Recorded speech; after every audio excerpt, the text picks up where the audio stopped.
Welcome back, everybody. Today we're going to be doing some welding in this video. Mother Nature has been playing games with us this year. Several days now, the weatherman has been saying, hey, you're getting some freezing temperatures. Be ready, you're getting a hard freeze. Everything's still green here. The leaves are actually starting to fall, but we have not got that freeze yet. We had just a little minor frost, and that was just one morning on the windshield of the truck that I noticed. But you guys know, I got this hay feeder here, and last year was a hard year for us. We had that winter. We had the snow come through earlier this winter. I said last year, it was actually this year. And it got really cold, and our livestock guardian dog ended up getting sick. And what she was doing is she was burrowing underneath this hay feeder because there was a lot of wasted hay underneath it that just kept piling up. And that is where she made her little nest to stay warm. Well, to reaction to that, every time she was burrowing down in there, I noticed about a week later that she had a nosebleed. But every time she was burrowing down under that hay to rest and get warm, make her little bed and all that, she was getting hay and stuff up in her nose, because you know dogs use their paws and their head and their nose and all that to kind of burrow down. Anyways, she ended up getting a fungal problem up in her nasal cavity. They did an operation. We ended up losing her. Well, this year we're going to try to fix this hay feeder to where they do not have the waste. Now, we do provide straw and such for bedding, but what happened was all this hay fell out of the bottom of this because the goats are very wasteful, and with the ground being wet or whatever, it caused some kind of mold, which caused some kind of fungal problem. And that is how I believe our livestock guardian dog Daisy ended up really sick and then eventually passing away. So what we're going to be doing today is, I talked about it in several videos ago, I've been dragging my feet waiting for it to get cold. Well, today's going to be a nice day. It's still not freezing, but we're going to go ahead and start feeding some hay bales. We've got extra. We actually bought extra this year. And this time last year, we actually started feeding hay about 2 weeks prior to this date, or maybe even 3. So we're gonna go ahead and get started on this hay bale feeder right here. And if it goes well, we'll go grab the galvanized one over in the Pico pen, bring it over, and then we'll start welding on it as well. So what we got here is a 4x4 square, so 4x4 inches right here. It is 60 inches wide and 16 foot long. What we're going to do is we're going to measure this hay feeder, and then we are going to cut this to fit. We're going to make a V out of it to set in here, and hopefully what that'll allow, it will allow the goats to just kind of grab little pieces of hay here and there, not whole mouthfuls, because what they do is they grab a whole mouthful of hay, pull it out of this hay feeder, and then just drop it on the ground, because they can only chew so much, and then they'll grab another mouthful. This will only let them get, you know, a little bit of a mouthful, enough to where they can chew it up, and we don't have to worry about the waste on the ground. So here is a closer look. I had this custom made about 2 or 3 years ago. I really love it. It's a heavy duty round bell hay feeder. You know, it's kind of got its own little skids, but now that I got the bigger tractor right here behind me, I got to put the hay spear on here in a little bit when we go feed that round bell. But yeah, I think it's going to work great. I have not ever had a hay feeder with this type of wire in it, so we are going to be doing a little experiment. Hopefully it works okay. So I got my little MIG welder right there. I'm not going to pull up the big welder because this little galvanized wire isn't the easiest stuff to weld, especially for me. I am not a master welder. I don't even call myself a welder at all. I can make stuff, I can make metal stick together. That's about it. It never looks pretty, but there you go. I've never had any official training or anything like that. Just kind of did some stuff here on the farm here and there. Pretty much taught myself how to use all the different types of welders that I have, and that's about it. So don't judge me on my welding. I can use a grinder to cut this. I think I'll be able to cut this, and then we'll just throw it up there and weld it, and we'll see if it works.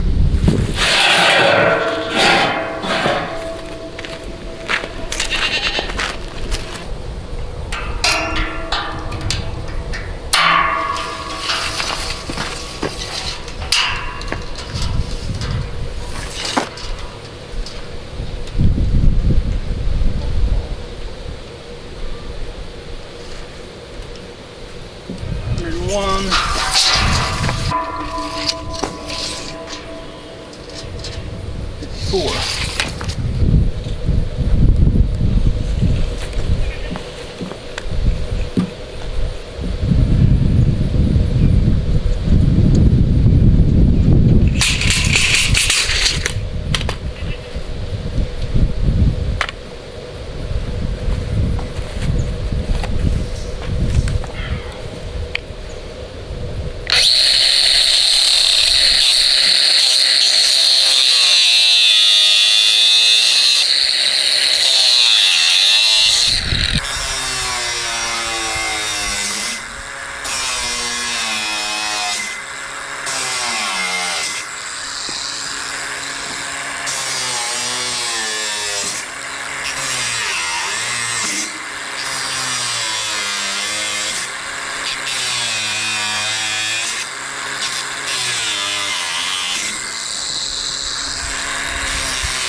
Okay, so here's a little close-up on some of the welds I just did. I just kind of put a little tack on them all.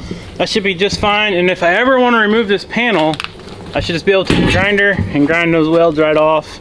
Like I said, I'm not a professional welder by no means. Most of these are on the back side that you can't hardly see. I got all the way to the end, and let's see, where's it at? Got all the way to the end and ran out of wire. This is a little MIG wire welder. It takes this type of wire right here, so I'm gonna try to replace this. I think I've only done this one other time, so bear with me, we'll learn together. I know a lot of you guys are laughing at me, but that's fine because I am not a welder, and I am not afraid to admit that.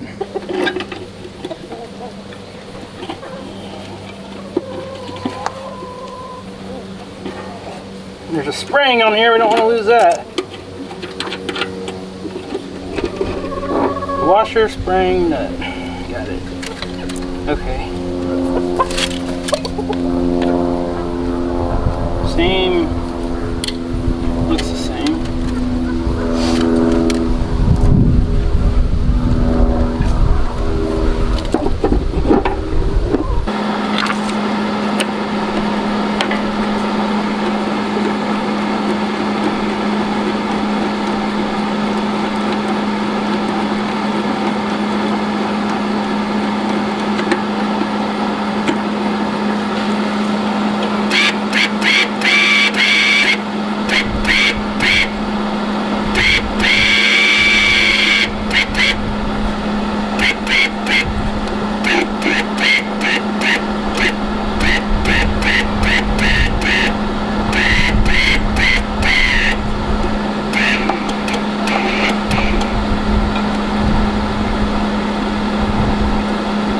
Well, I see it, and it's not coming out.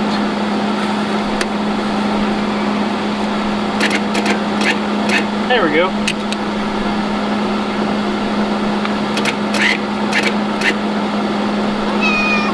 What are you doing, Smee? I don't need no help welding today, buddy.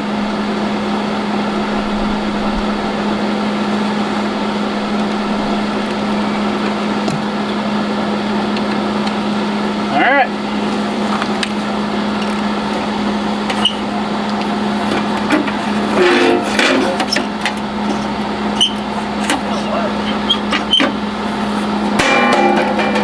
I got the wire replaced in the welder. What I'm going to do is, I don't like the ends of these panel wires because they cut them and they're very sharp. So what I'm going to do is, I'm going to take my cut-off wheel and the grinder and cut them flush, and then I'm just going to tack the very ends of them so I can get rid of that sharp end.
Okay, so I got this scrap piece left, but it's not quite enough to put on our other hay feeder. I'm going to have to get another panel before I can do that.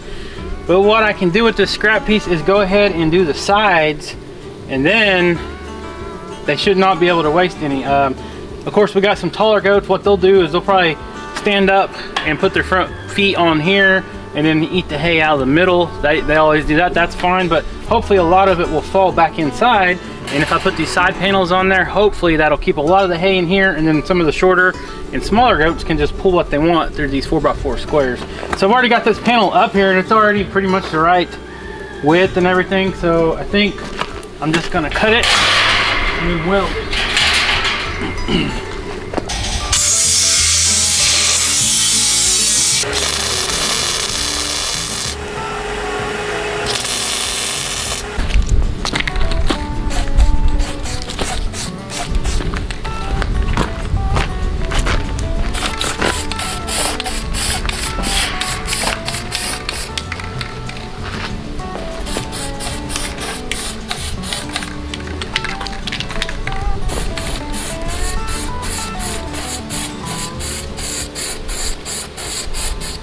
Okay, so got it all welded up, all the bottom, the sides. Got some silver spray paint. I did not have any primer or anything, so I just wanted to put something on there to keep those welds from rusting, which it is going to be under a covered lean-to, which I'm fixing to show you guys. I'm going to fire up the Kubota back here, and I'm going to try to get this thing in that bucket, use a ratchet strap to kind of secure it, and then we'll go put it in the barn. And then once we have it in place, we'll go take the bucket off, put on a hay spear, and we'll go fill this up and see what the goats think of it. All right, you can see behind me, we got the hay feeder in here. We got the big hay bale in here. The goats are ready for winter time. Pretty soon we got to join the herds together and let Leesky in full time with this big herd of Kiko and Spanish goats. But let me grab this camera and I'll kind of show you guys a little closer how this hay feeder sets out. Yeah, I do know it is a little bit unlevel in here. I'm not too worried about that, but like I said earlier, hold on. Where you guys going, Quack Pack? Thought they were gonna go for a swim, but they're just going back in the barn. So here is the hay feeder set up. Everything is good to go. We got the hay in here. You can see here now, they're not gonna be able to stick their heads through here and get stuck like they would on a normal panel, like a cattle panel. They should, however, be able to reach their mouths in here and pull, you know, enough to get a bite, but not a whole mouthful where they're just wasting it, chewing it up and throwing it on the ground. So, of course, like I said earlier, you are gonna have some that stand up on here and they're gonna pull from the center. Goats almost always eat from the center. I don't know if all livestock is like that, but I know sheep and goats normally do that. With that being said, that's not necessarily a bad thing. You've only got about 6 inches right here, 5 or 6 inches. If they do drop any, hopefully it will fall down in here and catch on that bottom panel, and the smaller goats underneath can pull it down, or the big goats can pull it down later on and don't just fall on the ground and rot and waste. I've got another surprise to show you guys real quick. I just noticed this when I was bringing this hay bale in here, or the hay feeder in here. If you guys were paying attention, you might have caught it on some of that GoPro footage, but this is a big surprise. We got a new baby goat. There's your baby. This is one of our Spanish goats. And I just seen its baby somewhere. Quack Pack. Here's your baby, Mama. Where'd your baby go? I just seen it. You hiding it? Huh? You hiding it? Oh. There it is. Well, you know, baby goat. Alright, I'm gonna have to figure out how to get this thing out of here. Your mama's calling for you. Tell him. To get out of there. Tell him. I don't know if it's a boy or girl. Alright, let's get you out of there. Oh, you don't want to come out. Come here, baby goat. Alright, I gotta put this camera down real quick.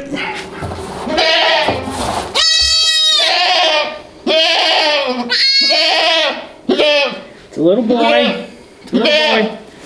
Your baby's fine. Your baby's fine.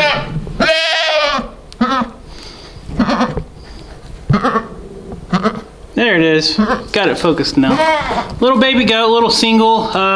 kind of gray, whitish, from a pure black Spanish goat. L is the father of this one, so you can see where the lighter color comes from. L is a full Kiko, but he's like a white color. So yeah, this baby goat was not expected here. I was thinking maybe in December sometime, so this is a little early. But now, normally you guys know we put the hay feeder right here, and now they have a lot more room in here for activities. If they want to have any kind of sports or kind of games or get-togethers. Of course, I'm kidding, but honestly they do have a lot more space in here. He's a spunky little boy. He must have been born yesterday. We didn't notice him last night, or he was born late last night, but he's already dried off. You gonna take your baby outside so we can get a better look at him? Mama's doing good. She didn't run off and leave him. I did grab him. Yeah, you did a good job, Mama. Good job. So he's gonna play around out here in the sunshine, jump around a little bit.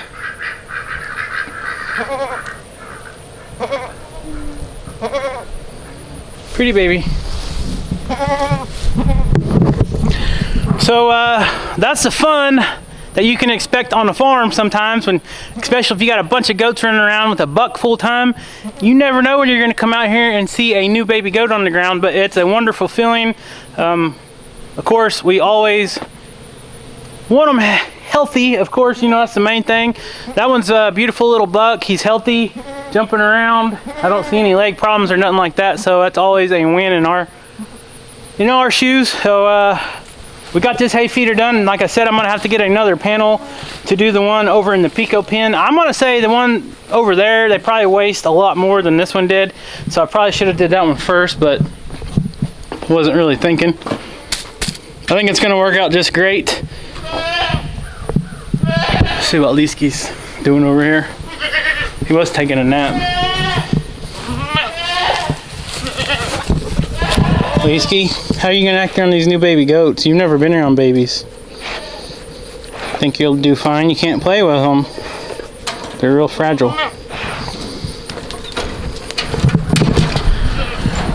Alright, so I guess that's today's video.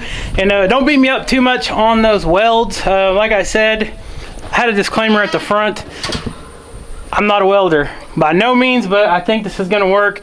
If this was something structural that's holding up a lot of weight, like, okay, this is holding up weight, but it's not technically holding up weight because these panels are resting on all these cross member bars on there.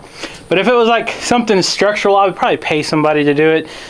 You know, I don't really trust my welds, but it is what it is. Sometimes you just got to roll with the punches. You got to learn to do things yourself, and save a lot of money doing it that way. So thank you guys so much for watching today. I'm still waiting on this freeze report. They're saying like another week to 10 days before we're gonna get a freeze, which I'm not griping about the freeze. It's just really weird. We normally have a freeze by now. It is, you know, almost mid November.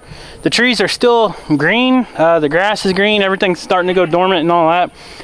Mother Nature can throw you a curveball sometimes. But if you guys are not subscribed, please subscribe to the channel. Make sure you follow us on Facebook, Hidden Heights Farm.